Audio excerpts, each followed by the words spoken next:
Welcome to Calm Your Caveman, a podcast where we study the tools for anxiety mastery. I'm your host, Dr. Adriana Jarvis Twitchell, a specialist in anxiety mastery strategies.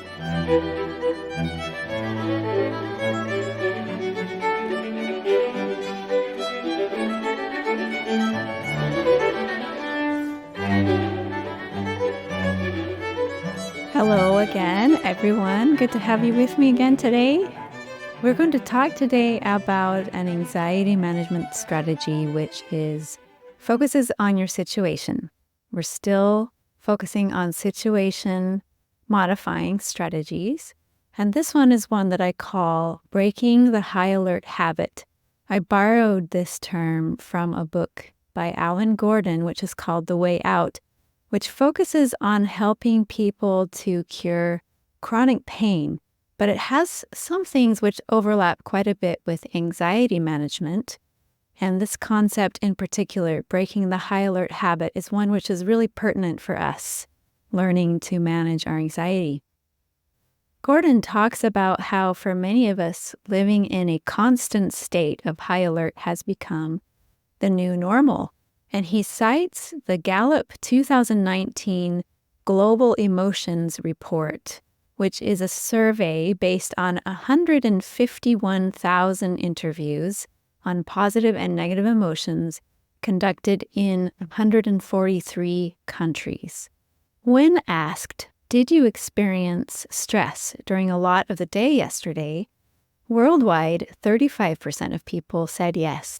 So we can see that stress levels worldwide were pretty high in 2019. This is before the pandemic. But in America, they were even higher. 55% of Americans said yes. And what's interesting is that the U.S. was had the fourth highest score in the world out of 143 countries of stress level. And it tied with, these are the countries that it tied with: Albania, Iran, and Sri Lanka. And it was only 4 points behind the most stressed country in the world, which is Greece, which has been having a terrible economic crisis for 10 years now. Now, this was, as I said, before the pandemic. This is 2019. The economy was doing well in the country. Why are Americans so stressed? Well, Gordon goes into this question and he gives kind of a silly example, which I'm going to use here because it illustrates really well why we might be so stressed. So he says, imagine a zebra.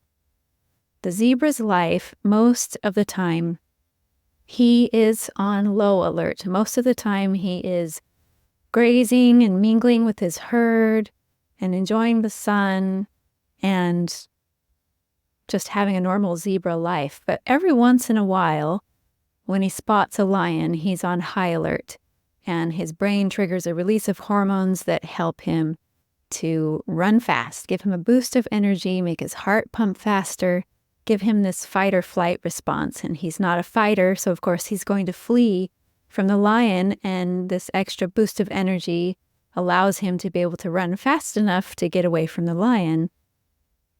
But so his life is mostly calm, mostly grazing with his herd and enjoying the sun, with an occasional run for your life situation. Now let's imagine this same zebra. Let's give him a TV with 24-hour news coverage, mostly about lions, and recent lion attacks, future lion attacks, and even a terrifying special called Are Lions Getting Faster? So now, even without lions nearby, even when the lions aren't near where he can see them, he's now on high alert. Okay, now let's give him a cell phone so that he can keep in touch with his zebra friends who are far away. The problem is that his friends always seem to be doing better than he is. They've got better groomed stripes. They have more beautiful mates. They even have greener grass than his grass. And every time he gets this notification ping, he gets a little jolt of hormones that comes from this social comparison that he's having. Every time he gets a notification, it keeps him on high alert. He feels, in some sense, like he's in danger socially, like somebody's always getting above him in the social hierarchy. And on top of that, let's give this zebra a job to pay for his bills, and he has to commute 45 minutes. And by the time he gets to his job, the phone's ringing off the hook, his calendar's overflowing with meetings, and the program that he's using on his computer to do his work keeps crashing. So now we have a zebra who is panicky, insecure, and overworked, just a bundle of stress. So that little illustration kind of helps us to see ourselves a little bit. This modern world is full of stimulation that we did not have in our environment of evolutionary adaptation. We brought up the concept last time of the environment of evolutionary adaptation, which is the environment that our brains were genetically designed for. It's the environment that we spent over 90% of our human history in, which is basically this hunter-gatherer, nature-based lifestyle, which really didn't have a lot of stimulation. And that's why our brains are wired to seek stimulation, because in that environment, that hunter-gatherer environment in which we evolved, stimulation was rare. But it was important to go after these stimulating things because they gave us things that were important for our survival, like nutritious food and like finding mates. But in the modern world, stimulation is not rare. We are absolutely bombarded with emails, with texts, with calls, with meetings, with articles and ads and videos. And these things are not important for our survival. It's really easy in our modern day world, in our modern environment, for our brains to get overstimulated. And this is a problem, Gordon says in his book, because it makes our brains more sensitive to physical pain. And of course, he's focusing on helping people get rid of chronic pain. But I would argue that it makes our brains not just more sensitive to physical pain, but to any kind of pain, including emotional pain. And it makes us more vulnerable to anxiety. And it's because our brains are not allowed to relax and rest. And we don't allow our bodies to go into that rest and digest state because we're demanding that they always be ready for the next possible danger.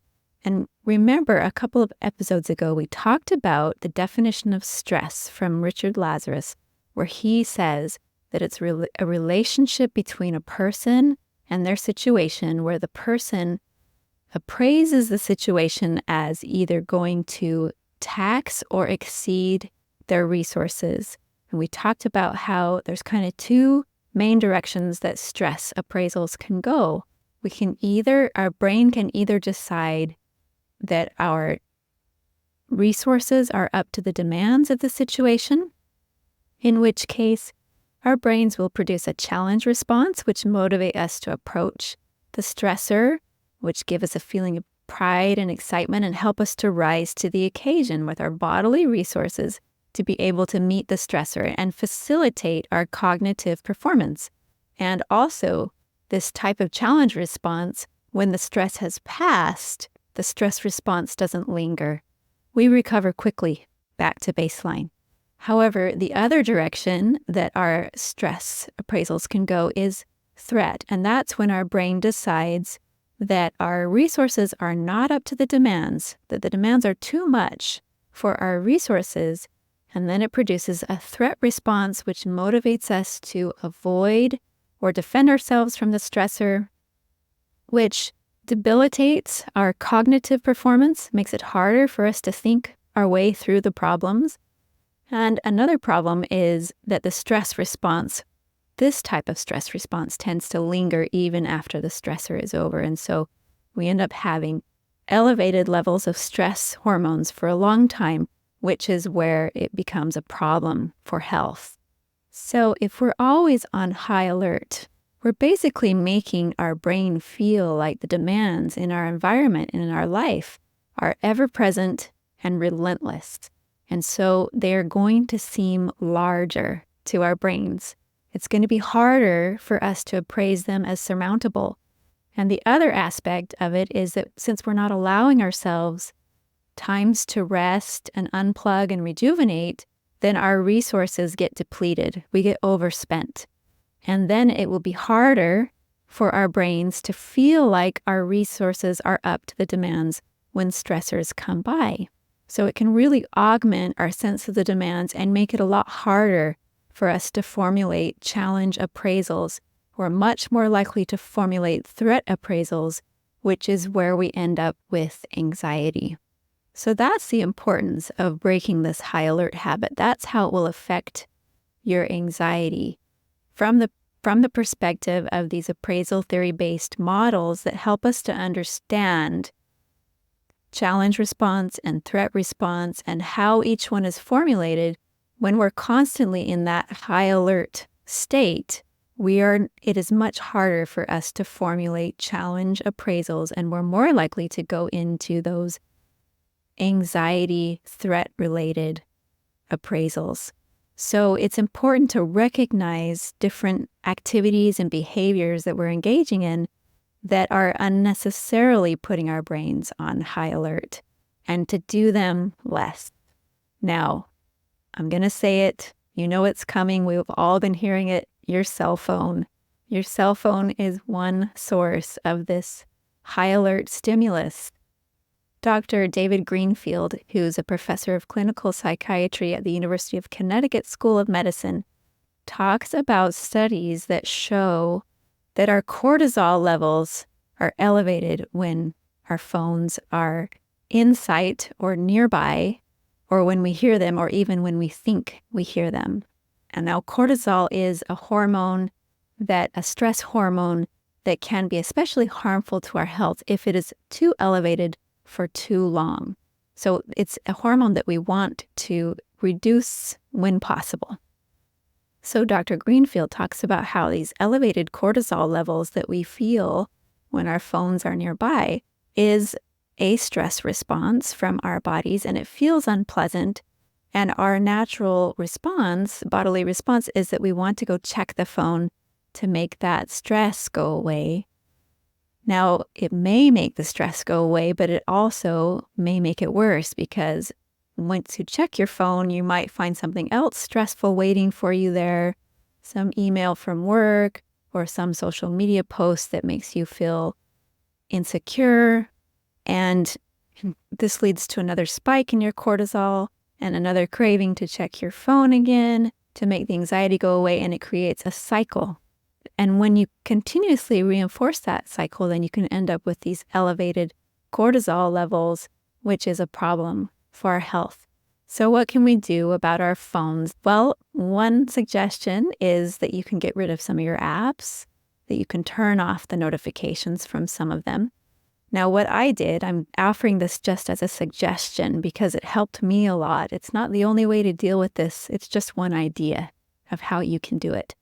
And what I did as an experiment was I turned off all of the notifications from all of my apps, except for things like Uber, where I really did need to know when the driver was a minute away or something. But for my email and things like that, I decided instead to just set up a certain time during the day that I was going to go check those apps, check my phone to see if there were new messages.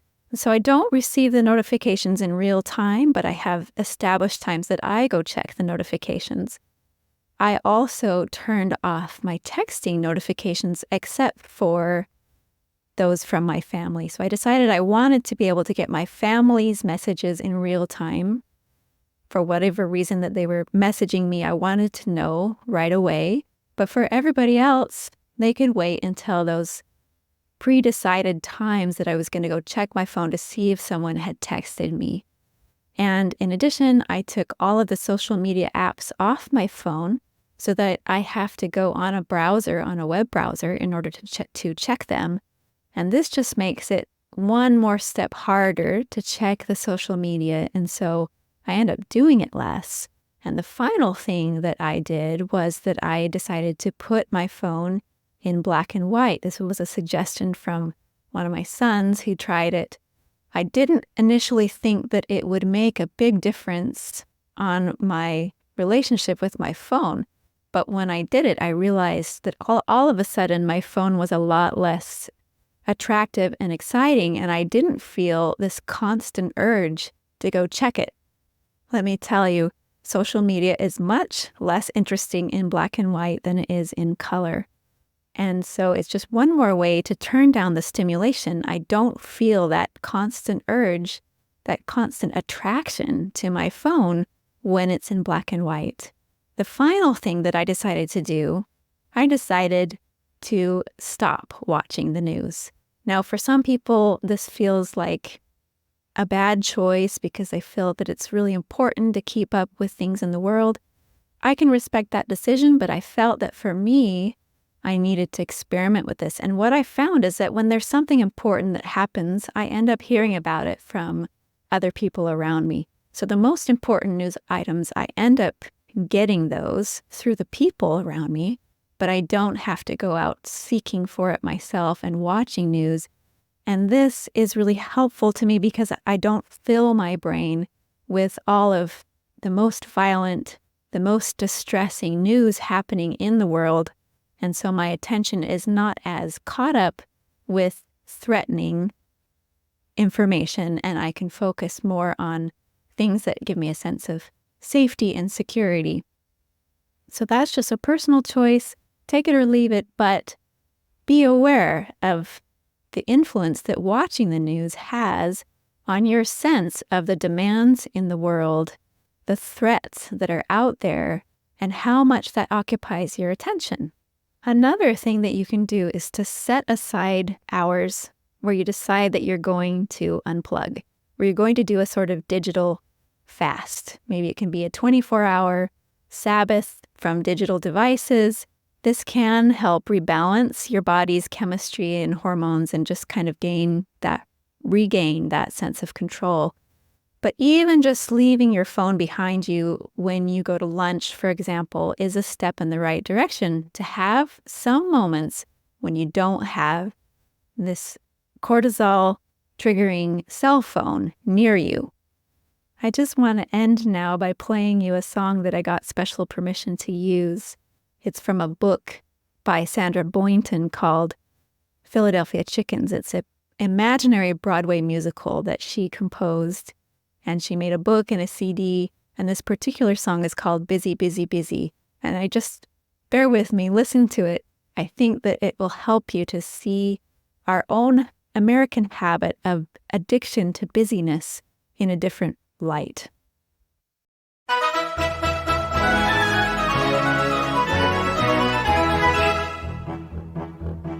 We're very, very busy and we've got a lot to do, and we haven't got a minute to explain it all to you. For on Sunday, Monday, Tuesday there are people we must see, and on Wednesday, Thursday, Friday we're as busy as can be. With our most important meetings and our most important calls, then we have to do so many things and post them on the walls. With our most important meetings and our most important calls, then we have to do so many things and post them on the walls.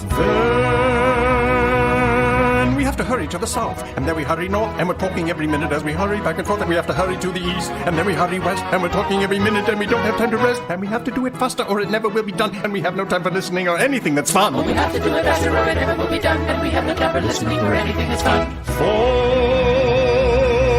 We're very, very busy and we've got a lot to do, and we haven't got a minute to explain it all to you. For on Sunday, Monday, Tuesday there are people we must see, and on Wednesday, Thursday, Friday we're as busy as can be. With our most important meetings and our most important calls, and we have to do so many things and post them on the walls. With our most important meetings and our most important calls, and we have to do so many things and post them on the walls.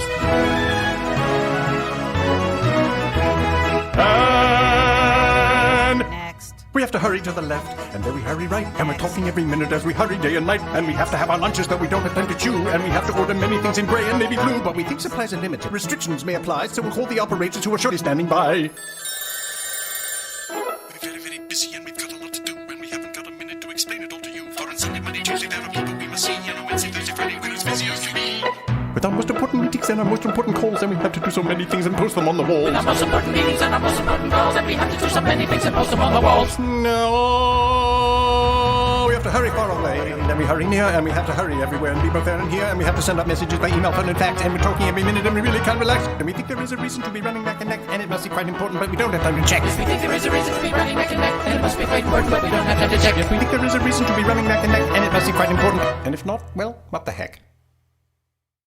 So my kids, when they were little, used to love it when I would put this song on.